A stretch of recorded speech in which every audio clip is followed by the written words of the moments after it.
22 часа 28 минут. Масса...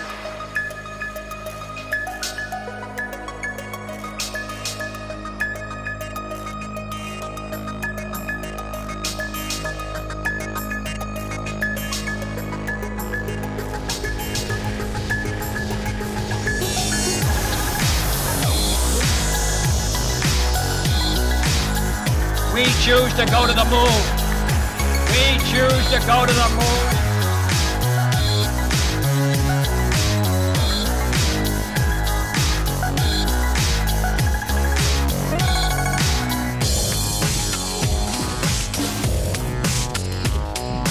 One small step for man, one giant leap for mankind.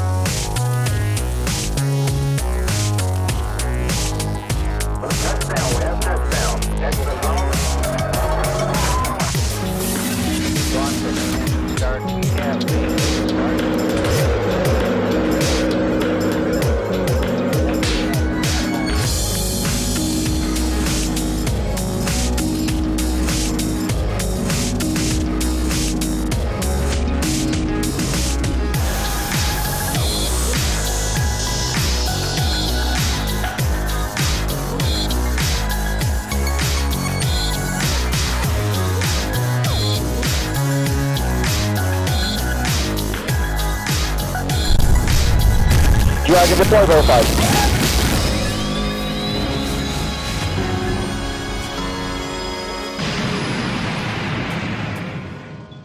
Welcome to Spacevidcast 504 for April 7th, 2012. My name is Benjamin Higginbotham. With me as always is a beautiful, lovely, wonderful, and talented Carrie Ann Higginbotham will be your hosts for this epic episode. We've got the countdown running, so let's get right into this particular show. It's a little daunting. 5, 4. Oh my god. Amazon CEO Jeff Bezos. Yes. He is... As if the man doesn't have anything else to do right, with his life. You know, you got Amazon, he's got Blue Origin, Yes. and he's also... believes he has found one of the rocket engines from Apollo 11. Mm-hmm. And it's kind of some interesting stuff. There's... Oh, I didn't put the link up. Sorry about that. It's right here. Basically, and this is an interesting little thing. So they believe they found the engine. Mm-hmm.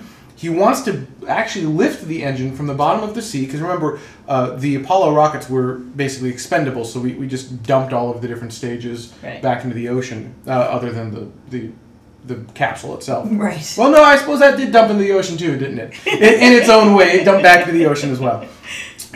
So they believe they found the engine, he wants to raise it up, and then NASA basically said, you know what? That is awesome. Thank you for finding the engine. They said thank you. I just want to be really clear They said thank you. They did say that. But that's ours. So, thanks. We have first dibs and we can do what we want with it. But I thought there were salvage rights. Like if you find something at sea that...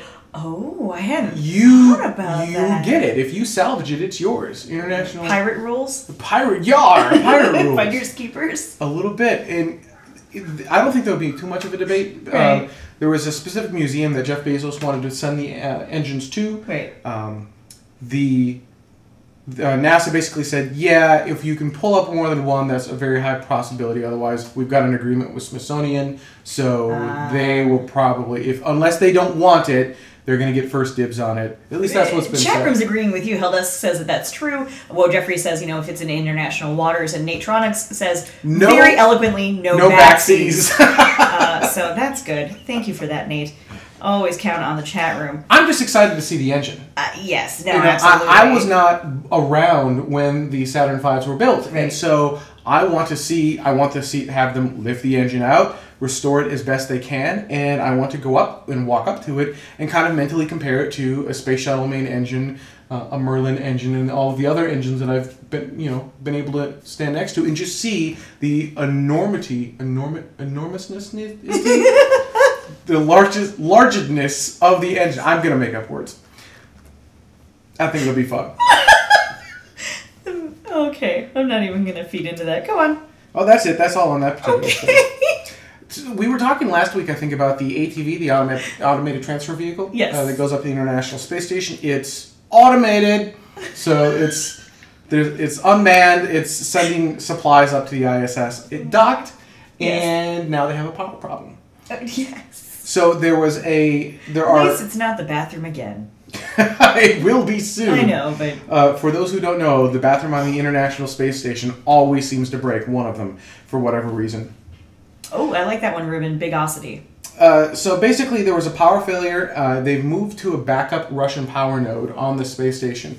There are also solar panels on the ATV. The problem is, so the solar panels alone actually will generate enough power to run the ATV. Right. However, there's something called a beta angle, which is the angle in which easily, you know what, basically I'll word it this way. The ISS will end up casting a shadow on the panels themselves. And so it'll be hidden. It'll actually be covered by the... useless. Yeah, so if you can't get the photons to hit the panels, then it doesn't do you much good. They were worried because by April 2nd, they actually said that there would not be enough power generated by the solar panels in order to run the vehicle. So they had to run these secondary lines to the vehicle. They're running right now, so they didn't have to do emergency de-docking and dump the vehicle, so that's good. But they're still trying to figure out exactly what happened. Right, so they don't actually have a full answer to that yet. But interesting that that happened nonetheless. Yeah. Very nice. Mm-hmm. You want to take the next one while I work on something? It depends on what it is, because I do not have a rundown in front of me. Oh, if the MSL has made their their second course correction. Yes. Okay. So MSL has made its second course correction, which I'm actually kind of surprised that this is such a big deal. It seems to me that some of this is to be expected to a certain extent. It is. It's a planned course. It's not a big deal. It's just it's a planned course correction. And yet here we are speaking about it. Well, because it's one of the planned course corrections. Everything is nominal. Yeah, pretty much. MSL is nominal. All right. Well, there you go. I took that one for you. Next. No. What else would you like to talk about? So it's an interesting story because for those who don't know, there are planetary protection measures in place. So we can't be sending microbes and spores to Mars, where Mars could have its own life. We don't want to contaminate the planet with our own life. And in order to get around that, because the launch vehicle itself, and more specifically the upper stage, which I believe it is still connected to. It's still connected to part of the staging system. Right. That has not been decontaminated. So they can't bring it within a certain distance of the planet, which means they actually need to fly kind of away from the planet and then come back and make some last-minute course corrections to come back in to pull the spacecraft once it pulls apart, it'll pull around and actually come back towards the planet. And that's purely because they don't want to contaminate the planet. And if you want more information on that, there's actually a fantastic presentation that the MSL program manager gave at the AIAA meeting. We'll say it was a month ago. I don't remember how long ago it was. And that's available actually on Spacevidcast. It's one of the recent video items. Mm-hmm. It's like an hour long. If you're an Epic subscriber, I think it's almost 2 hours long. But really good. Really good. And he talks about this exact point in how they actually had to, they're going towards Mars, but they're actually kind of pointed away from it a little bit, and then MSL has to burn itself back over, and then all of the different opportunities they have to abort and come back in, like they can abort almost even after they've begun EDL, they still have an abort point where they can kind of do a last Hail Mary and try it one more time if they need to, which was kind of an interesting idea I hadn't thought of. There you go. Lunar Baby asks, won't the bacteria move from less clean to clean? How? I don't understand the question, so I'm going to say no. Ah, there you go. We'll go with that. I don't know if that's a real answer because I don't understand the question. You found something interesting at Space. Did you want to talk about Space Up at all? Yeah, actually. So we just happened to both be wearing Space Up shirts, which was really not planned in any way. Mine's cooler. No, I think mine is because mine has our new logo on it. It's the first item with our new logo. It's on the back. Did you need me to turn around? No. Okay, but our new Spacevidcast logo is on the back of my shirt. Got it. Anyhow, point is, so Space Up, as you've heard us speak about many times before, is an unconference where everybody who's interested in anything space, whether people who do things inside of the space community or don't, are just simply interested in it, can come and speak about space. Everyone who is there is encouraged to give a presentation or at least participate in some way, form, or another. So the latest one happened to have been in San Francisco, and I had the wonderful privilege of being able to go up and speak to a lot of our regular viewers, which was really awesome. people just coming up and saying hi. Zigger, for one, specifically, who got to show me his tattoo of our old logo on his leg. That was very cool. Actually, we no longer allow that logo, so Zigger, if I could have you remove it, that would be great. The leg? Remove the leg. Cut the leg off, yep. And Vax, let me just say that Zigger does make you look short. And one of the other things that is really great about the unconference are these things called T-5 talks. Yep. And they're based off of the Ignite form, where you have 20 slides and 5 minutes, and the slides just keep going whether you're ready for them or not. And one of the standouts, I would have to say, would be by Ruben Metcalf, who is part of idreamofspace.com. He's the founder of idreamofspace.com. I have a graphic for that. You do? Look at you. He happens to also be in our chat room, so assuming that he's not too shy, you might be able to start a conversation with him. And idreamofspace.com is... did you want to run the video? It explains it pretty well. All right, we'll run the video. Here you go. Right. Here's I Dream of Space. Most people like the idea of going to space. But they don't have $200,000 to buy a ticket. So we're looking for 25,000 people. Happy to spend $10 on a chance to go to space. And the winner of the draw gets to go. Now, there are only 25,000 chances. So if you want to make history... Or if you want to send a friend to space... You can do it right here on idreamofspace.com. Because space should be for everyone. Including me. Including me. Including me. Including myself, absolutely. Including me. Including me. Including me. Including me. And you. Oops, I forgot to fix the ending. Sorry.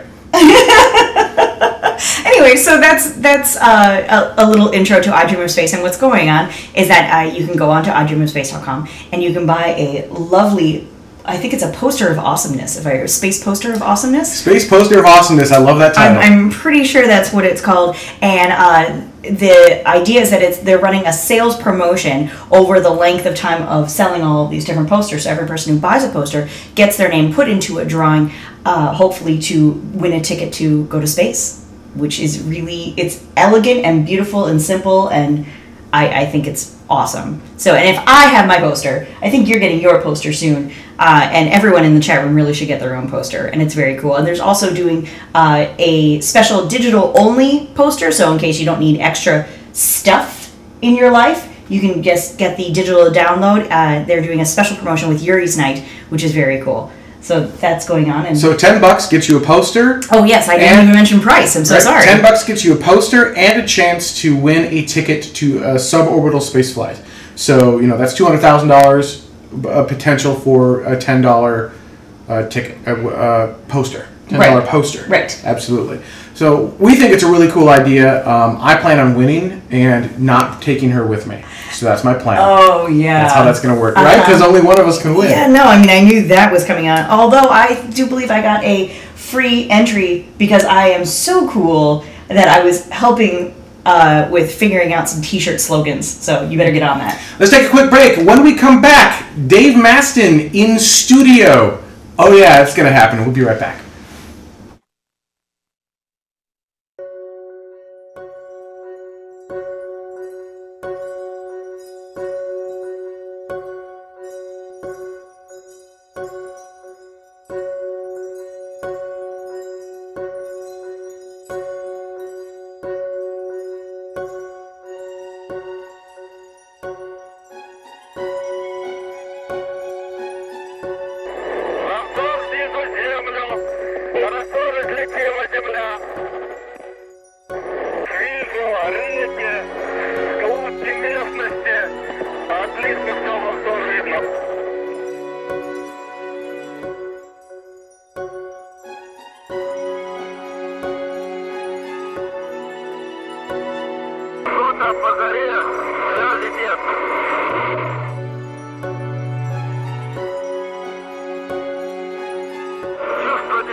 And welcome back.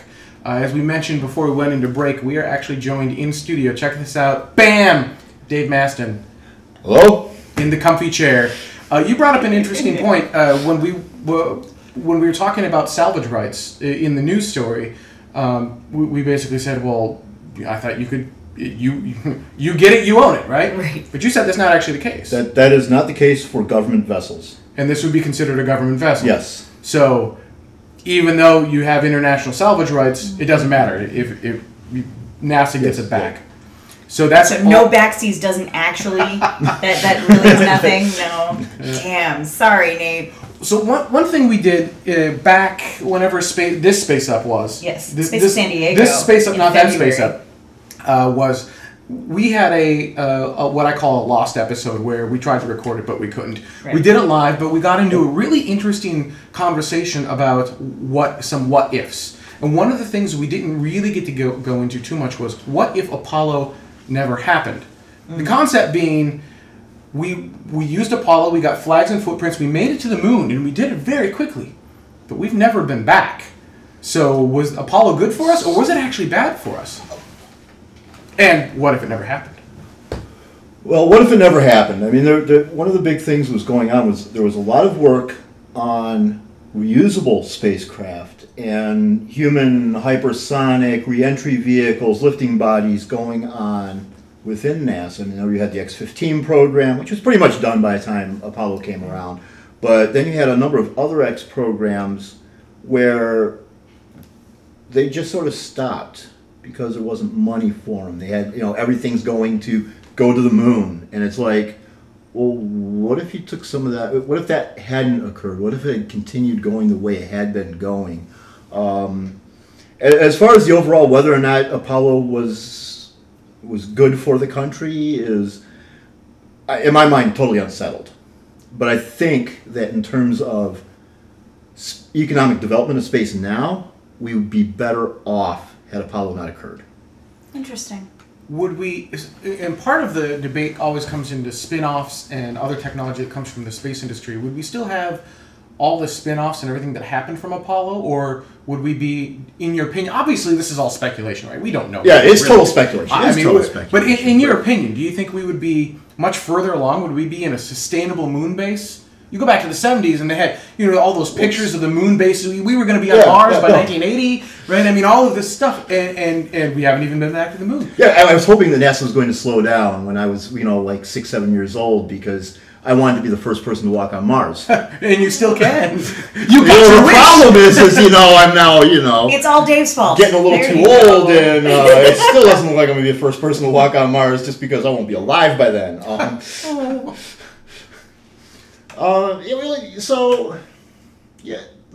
First of all, spin-offs from Apollo, they're not nearly as many as we think. Okay. Well, they cram it down our throat, right? I mean... Yeah, but it's not nearly as much as we think. One of the things about Apollo that most people don't recall is that Apollo went with, we must already have the technology. And those couple of few places where we didn't already have the technology, that was Gemini. That was what Gemini was for. Was to fill in those gaps. But a lot of Apollo was, we're not advancing any technology. We're just, the best way to do it is to take what we have right now and let's make it work to get to the moon.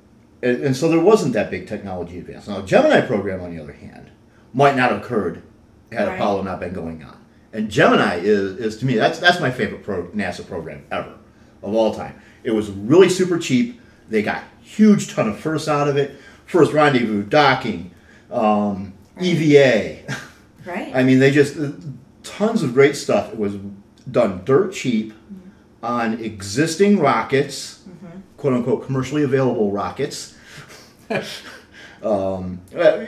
hard back then, from back then, say what was a commercial rocket. But it was a Titan II, right? I mean, it was the rocket that was available for military use. Titan IIs at that time were being used as missiles for the Air Force. They were being built then also for NASA. And looks like the chat room is disagreeing with you ever so slightly because they think... You're not allowed to disagree with Dave. No disagreeing. Hey. That's fine. They're asking about the... Nate and Jeffrey both brought up the Apollo guidance computer and thought that was kind of a big breakthrough. You know, I've been reading the papers. I don't think there was that much of a breakthrough. I mean, I mean, sure, you can go in, but Apollo really was all about what do we have right now, and let's use that. There wasn't. I mean, obviously, some things have to be a little bit different because you're going from ICBMs to putting a man on the moon. There's some differences there, but for the most part, I mean, the F-1, the Saturn, were all things that were already being done and known. It was just a bigger version. Right. If that was such a, I mean, because that sounds like, and the chat room seemingly agreeing, is that it sounds like such a great way to do that. You know, a nice lean way of doing things. Like, why did we stray from that? Does that make any sense? The Gemini? Why did we stray from Gemini? Yeah. Well, because we had to beat Russia. Really? I mean, that's the answer? They could waste anything but time. Okay, so then why didn't we go back to it afterwards? Right? We did the Because Apollo thing. Because well, we beat Russia, and we have tens of thousands of jobs that now need to be protected in congressional districts that matter. Okay. All right. I'm with you now. And also the other thing is, by the time Apollo was canceled, that was, well, we've learned how to do it now, and this is the way things will be done. This is the way things are done. This is how you do things. And it's big, and it's huge, and it's monstrous, and it takes... It's still that way to this day, for the most part. Exactly. Well, in old space, but what about new space, right? I mean, you know, I remember when we were conversing back at NGLLC, Northrop Grumman Lunar Lander Challenge, that, you know, teams were working together, and not everything was off the shelf, but a lot of things were off the shelf. And SpaceX kind of has that motto, too, to a certain extent, of like, well... You know, if it doesn't exist, we'll just make it in-house. We won't try and farm it out. Do you see what I'm saying? Like, it seems like new space in general is kind of more leaner, kind of going back to that philosophy. A lot of new space is saying, hey, look, maybe the idea that it takes a national government-sized budget to do a space program is wrong. And how do we do it? And you'll notice most of the new space companies are run by Silicon Valley CEOs. Yeah.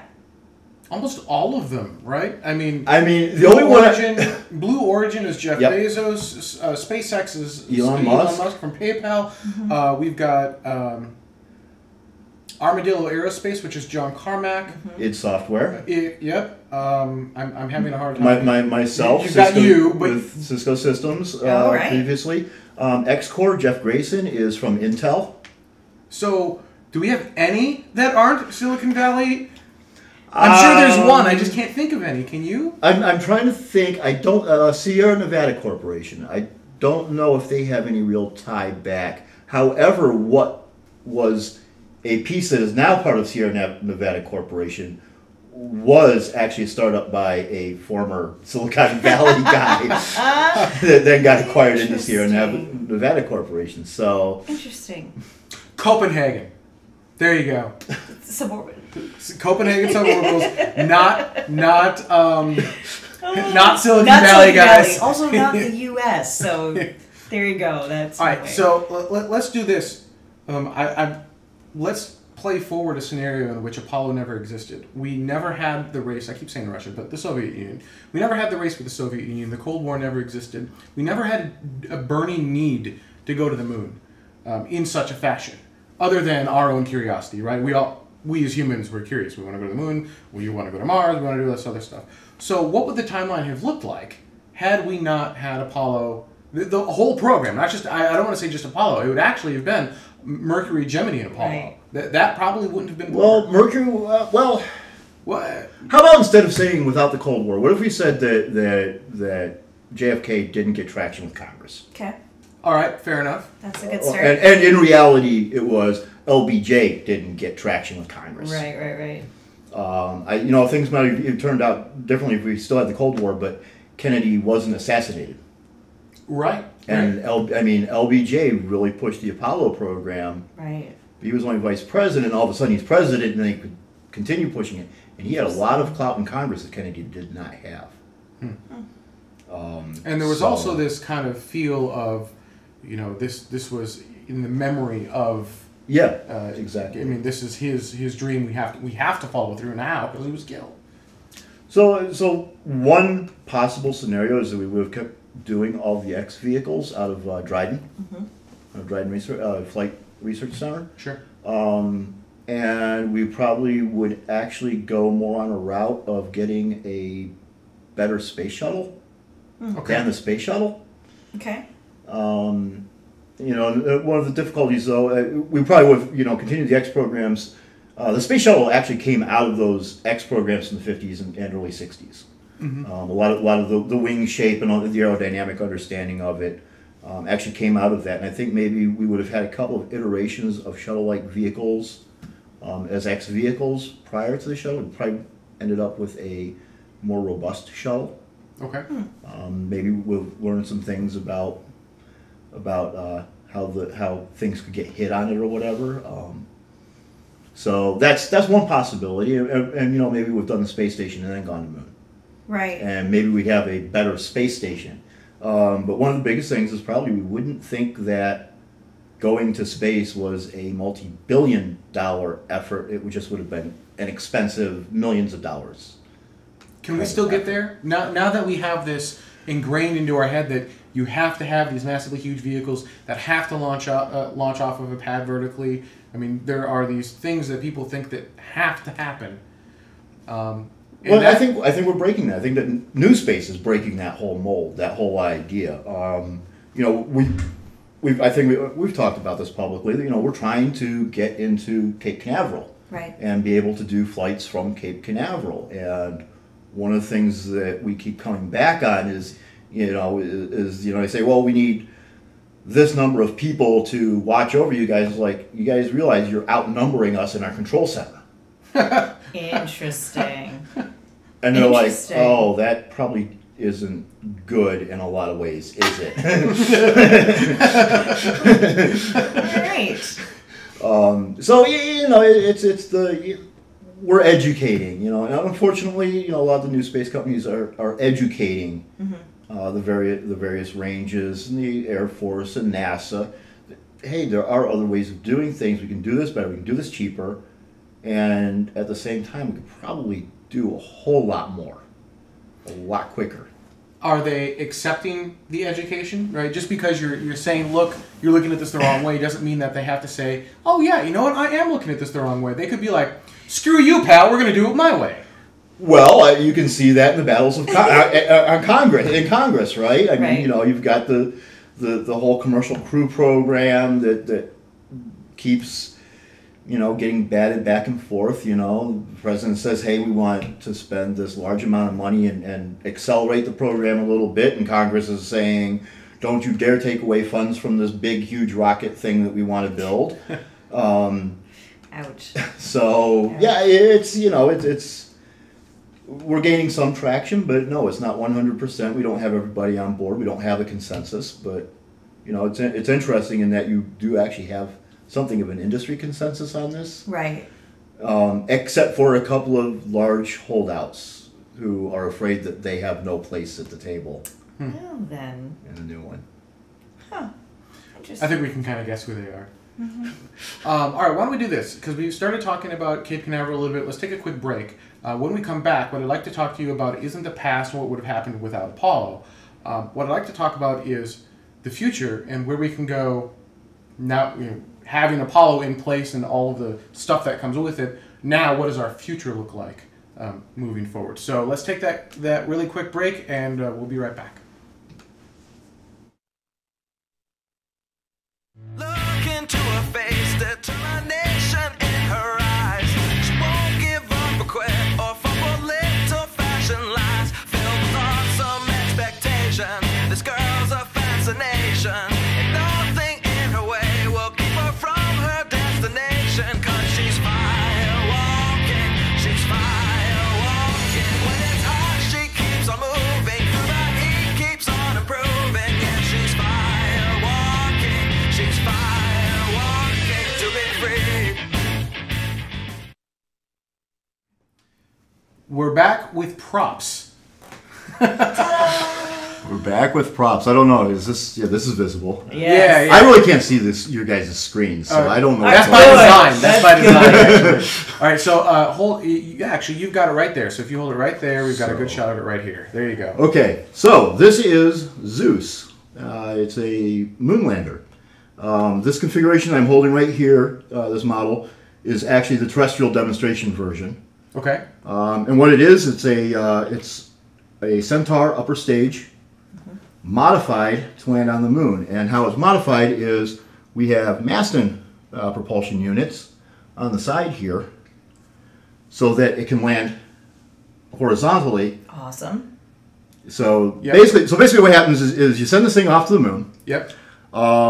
You're in orbit around the moon. You spin this around so that it's traveling this way. You turn on the RL-10, and you knock off about 99% of your orbital velocity to come into a landing. Well, you need to knock off that much because there's hardly any gravity, so you need to knock off a lot more. Well, in the moon. I mean, there's no air to slow it down. Ah, yeah. So it's it's all propulsive. The nice thing is the moon's kind of small. It's lightweight and it doesn't have a lot of gravity, so it's not a lot of delta V. Right. But so the RL-10 does the majority of the work, and you get down to just above ground. By just above ground, I mean like probably 10, 20,000 feet off the ground. Okay. You eliminate almost all of your sideways velocity, and then you start looking for a place to land, and you turn on the small engines on the side, and you land horizontally. That's awesome. Then what? So do you have enough fuel to lift back off the moon at that point? So it depends on our payload. Okay. It depends entirely on our payload. The propulsion system we have, if you carry, say, a 5-ton payload, you can take off and you can go back to L1 or L2 or low lunar orbit. So you could have some sort of refueling station or some sort of station in L1, L2, which are the Lagrange points. For those who don't know, those are the Lagrange points. Those are points where you're not really, you're kind of stuck. I guess is the best way to put it, right? You're stuck in that piece of, and it doesn't take a lot of energy to say stuck. Yeah. You're straddling the gravity wells of the moon and Earth, so you're just sort of right on top of it. And you have to do a little control, and you do some really weird kind of orbits to sort of stay in that spot because it's actually a satellite. If you don't do anything, you will fall off to one side or the other. Interesting. But the energy required to stay there, the energy to stay there is very small. Right. So we like L1, L2, so forth and so on because we don't have to have all this fuel. So we could have these stations in L1, L2, wherever you want to put them. And then you could kind of go from Earth to, say, probably L2. Earth to L... Well, there's trade-offs to them. L2 is actually easier to get to. But it's behind the... Isn't L2 behind the moon? But it's behind the moon, so you need to set up some communications infrastructure. Got it. Okay. Well, that's doable. So, and that's not a big deal. I mean, you could easily do a geostationary satellite. And we've got tons of communication satellites there, and run it that way. Right. L1's a little bit nicer in that you can do even higher speed communications because it's between the Earth and the Moon, and it's always directly between the Earth and the Moon, so you always have that. You know, if you're doing operations on the near side of the Moon, you can always have constant, communication. So you set up a station there, a permanent station, and it could be humans, whatever you want to do. It could be a refueling station. You could set up a station there, and then you could use your vehicle and kind of go back and forth, refueling it at these stations, back and forth from the moon back to the station, back and forth and back and forth.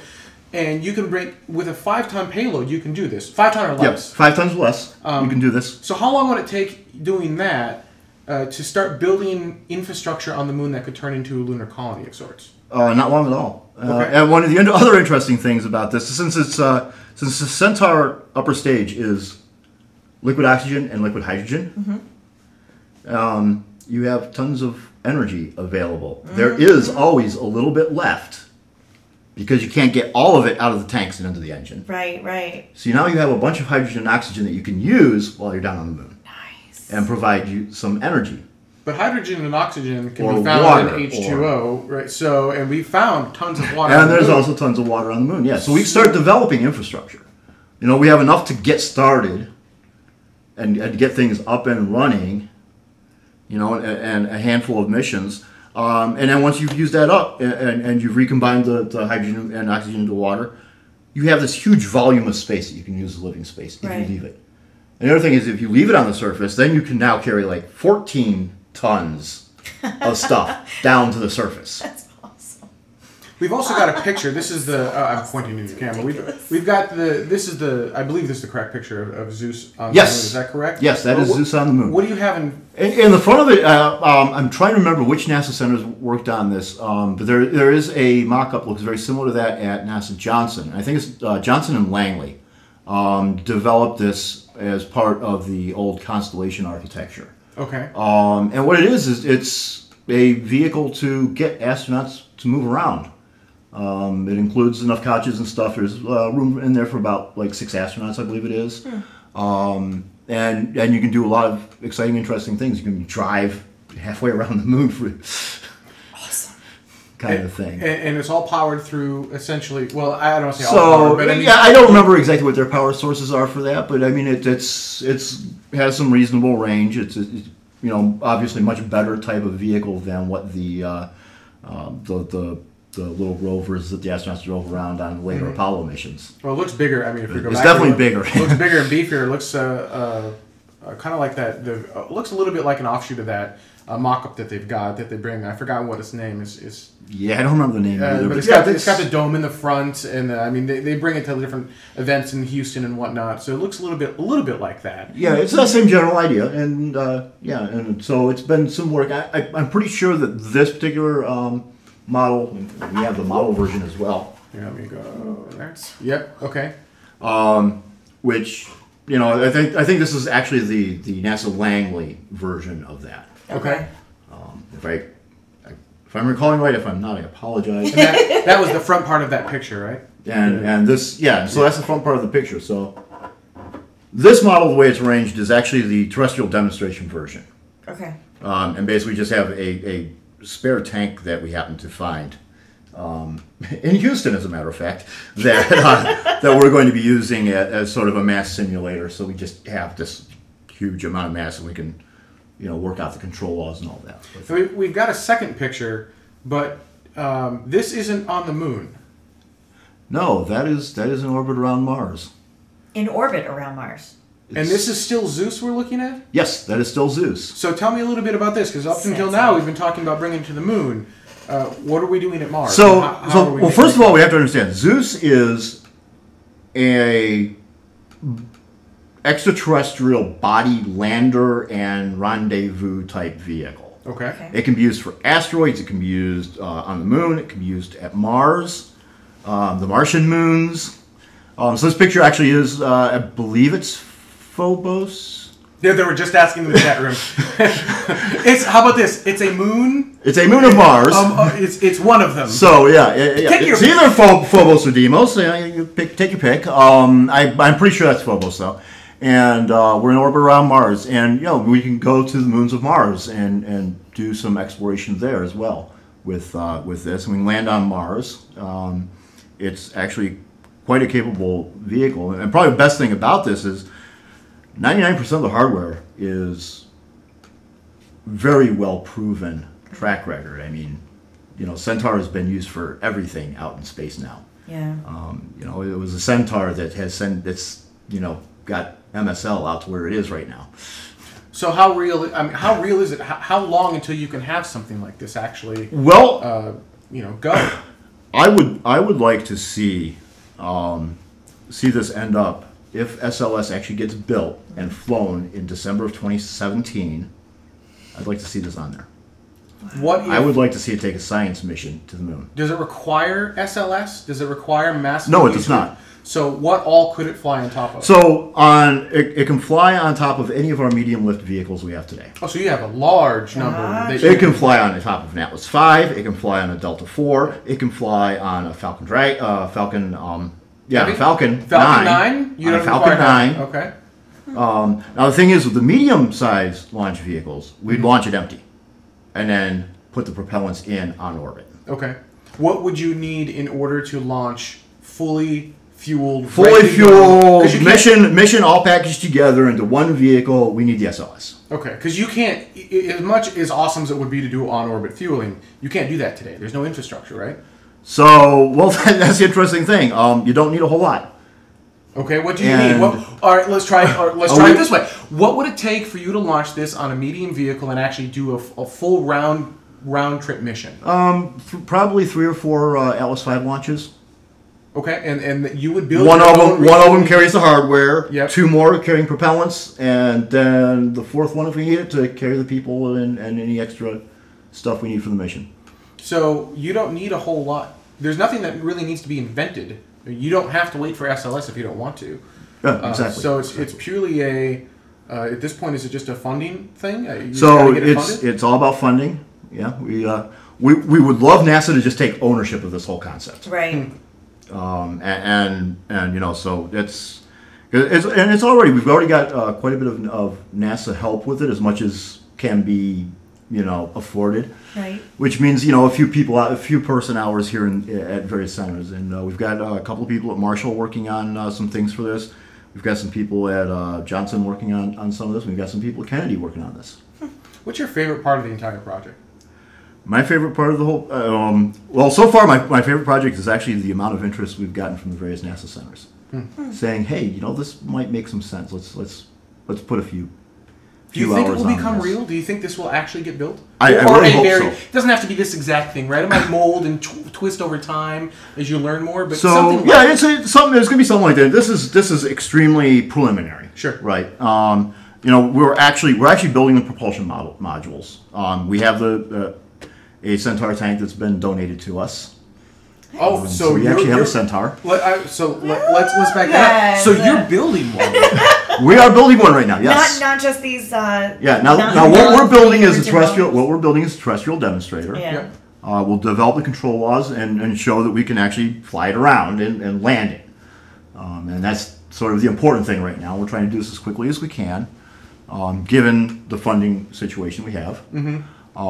But like I said, we have the Centaur upper stage. It's actually a Centaur that was about to go out for flight, and a roll-up door came down on it. Which put a bit of a dent and a small leak in it.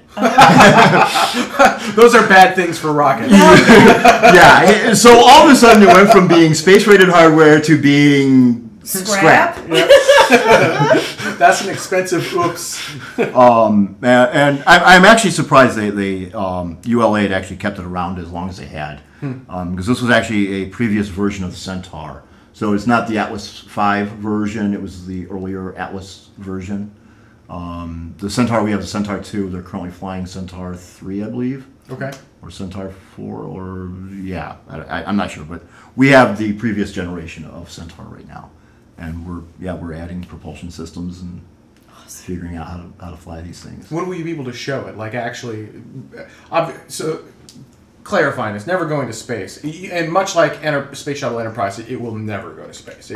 It can't. Right. The first version, the one we're working on right now, cannot go to space. Right. What we're going to do is we're actually going to fill.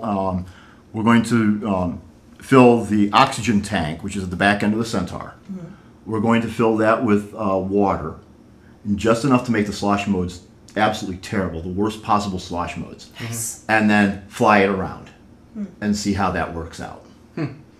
So we'll have some mass up front. That's going to be some epic footage. It's going to look so cool. Yeah, that's going to be amazing. Yeah, and basically we're gonna fly it up, and then we're gonna tilt it to the same orientation it would be if it were on the moon doing its braking burn. That's going to be awesome. Maybe even turn off the engines and turn the engine back on and land it. Oh, you're letting me put some cameras on that when you do that. Yes, yes. So, how long until you think you'll have? Obviously, things slide, but do you have a timeline as to when you'll be able to start rolling it out and saying, "Hey, here's something a terrestrial demonstration unit"? It all depends on funding. Yeah, everything depends on funding. But the nice thing, the reason I have this model actually is because. As a part of the project, a couple of people had access to stereolithography equipment, so they made up a model for us, and we actually took it to an event in Washington D.C. last week and a half ago, 2 weeks, something like that. Sure. And it just showed back up along with all of our normal event marketing materials back at the office.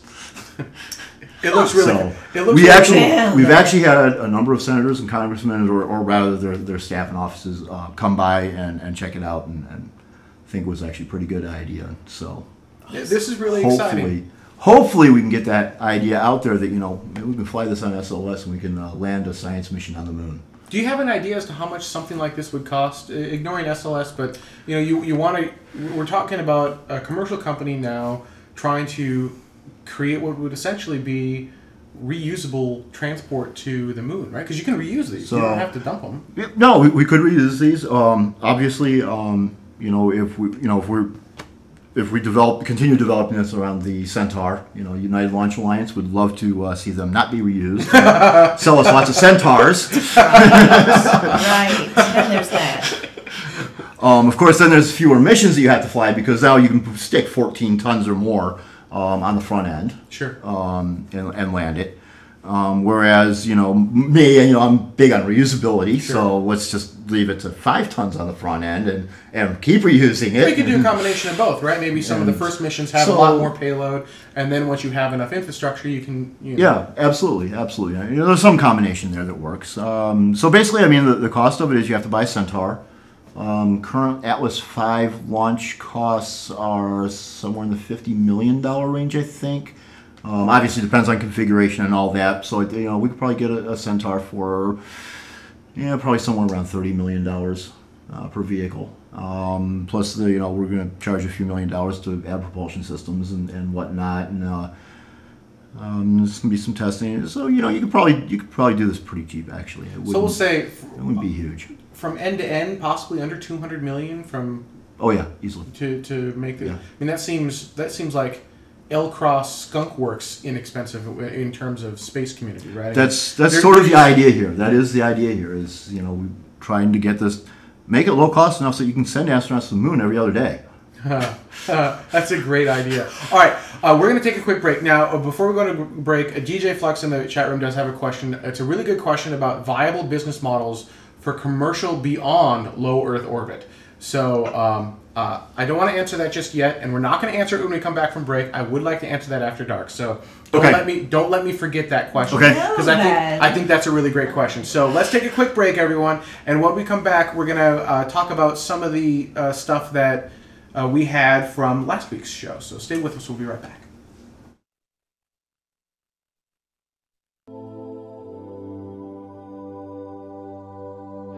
Hello, I'm George Neal, the Associate Administrator for Commercial Space Transportation at the FAA. I celebrate Erie's Night because I'm such a passionate supporter of human spaceflight.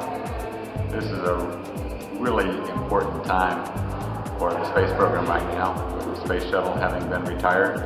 NASA is looking to private industry to take astronauts up to the space station, and we're right at the threshold of an important new segment of the industry beginning, which is suborbital space tourism. And it's really great that there's so much interest in space flight all around the world.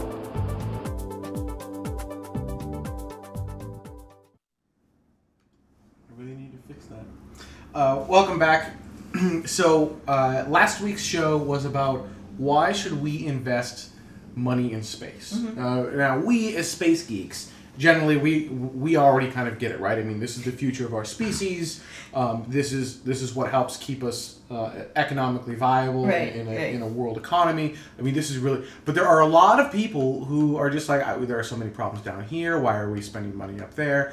Stuff like that. So we asked you what your answer is as to why we should spend money in space. So here are a few of your comments that you left on YouTube, and I love this. So these are comments that Spacevidcasters, members of the community, you just submit a video response on YouTube, just like you would any other video, and when you do that, I absolutely love these comments. So here you go. Here's the first video response.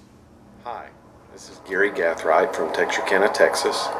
GCubed72 on Twitter, and also in the chat room for Spacevidcast. Why do we need science? Well, pardon my appearance, but I just got done doing some work outside and got inspired to make a video in answer to that question. Maybe even to a broader question. Why do we need science? Why do we need space travel?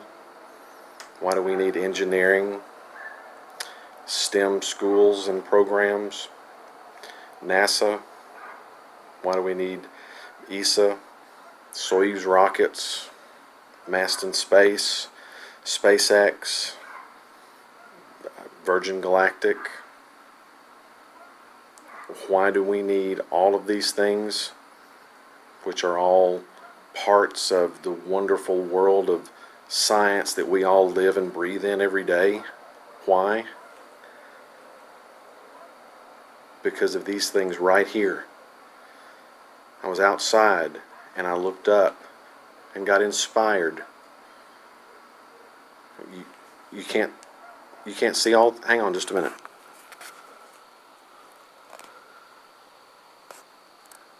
Because of those three things right there.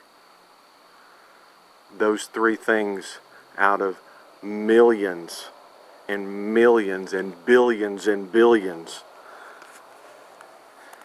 of planetary objects, bodies, solar systems. Everything is there. That's why we need science, because they're there and we're here.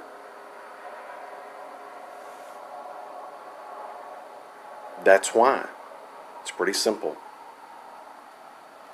They're there, we're here, and we need to go there, or we need to find out about those places. One way or the other. But we need science. Any questions? Obviously, there's a million questions. But it hadn't stopped us yet. And it shouldn't stop us now. So let's get to it. Yeah, why do we need Masten Space Systems? So I thought that was a good comment, right? We need it because we like to explore. So yes. It's a part of our nature. It's what we do. Yes. And we've always done it. Even before we knew how to go to space, we were trying to figure out how to go to space. But we would explore the oceans. We would explore whatever. So that's I think that's a fairly valid answer. It doesn't for someone who's trying to talk down space, I'm not sure it would actually help convince them that we need to do space, but there you go. So that was G-Cubed 72 yes. From the chat room. Here we've got a couple more. This is a response to Spacevidcast on why we should spend money to go into space, and I think the number one reason is the survival of humanity. The Earth is a moving target, but an asteroid or a comet could hit the planet, and that's the end of the species. And just the fact that if we can get out there and manipulate asteroids and comets and keep another mass extinction from happening, we could save more species than we destroyed, and that right there is a nice concept. And just the inspiration for children. My kids grew up without seeing a moon landing like I did. My grandchildren, I don't know if they're going to see a moon landing. I hope so. I hope so too. Hopefully what Dave is working on will help us do additional moon landings. And it is one of those things that helps inspire people, yes. right? I mean, it's above and beyond anything else. Apollo is an inspiring program. You look at it and you go, I want to go to there. Well, maybe with some commercial space companies we'll be able to do that again. But yeah, and more to that point, I would also argue not only will it help with mass extinction, especially if you're talking to a techie, you can say, look, we have all of our data backed up. We have redundant storage arrays, but we don't have our humanity backed up anywhere. Our species isn't backed up anywhere. There was a great pod, and as soon as it's online, I'll let you guys know, of course. But there was a great pod in Pod 1 at Space of San Francisco talking exactly about that. Not just that we need to, but how do we do it. It's very interesting. Awesome. Here's YouTuber 78 NASA. This is a video response to Spacevidcast Live, episode 5.03, when Ben and Carrie Ann asked the question, why do we invest in science and space? And the answer to that is, why not? It is the most logical thing that the human race could possibly do. Since the late 1950s of NASA being around, we have discovered so many fantastic new technologies, so many fantastic new inventions that help us out on Earth in everyday life that we don't even realize that it's around. some of the simple inventions and technologies that are around that we don't even realize that could have been from NASA are basically the computer itself, because it wouldn't be as developed as it is today without NASA, because NASA needed to be able to compress computers into a very small area. They need to make it have a heavy processor so that it could go through a lot of programming needs to go over system timelines at certain times, to even a simple fire extinguisher. We don't even realize that, but NASA has developed so many things that helps us out. Now this is leading to looking towards the future. We need to be able to explore. As humans, we don't want to be stationary. We want to continue to explore. This is why we need to invest into science, into space, because the human race wants to explore. But to explore right now, at this moment, we need to invest some time, some effort, and some money into space and science so that we can figure out how we can go further out into space, because some people may say, oh wait, no, we don't need to do this. But yes, we do, because if humans want to continue to be the way that we are with wanting to be explorers and all this other stuff, we need to be able to go out into the solar system. But to do that, we need the money, we need to put in the time and the effort into space and science. So apparently, by the way, really quickly, I agree with everything YouTuber NASA78 said. You're doing that because... Fake mustaches. I want a fake mustache. You give context for the people watching after the fact. Sorry, so there are people in the chat room who are watching us live it is Mexican Day, and they're doing a little mini sort of space tweet up, if you will, and they're wearing fake mustaches while watching our show, and so I promptly said in the chat room, I need a fake mustache, and then I put my finger to my lips. So, go on. All right, and our final comment was from U5KO, who is a regular watcher both live and on the YouTube channel, and a commenter on the YouTube channel. U5KO, USKO. Yep, same guy. And this is his comment. He actually didn't go on camera, but he did create a nifty little spiel. So pretty cool. Here you go.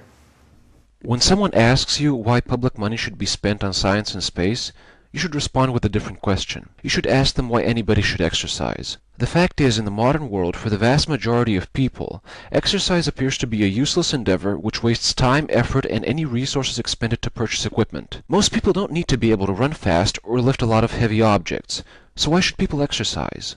The answer is because if you don't, bad things will slowly but surely happen to you. Your muscles will atrophy, your joints will lose flexibility, your immune system will weaken, your cardiopulmonary systems will deteriorate, and your overall stamina will decrease. Science and space are exactly the same.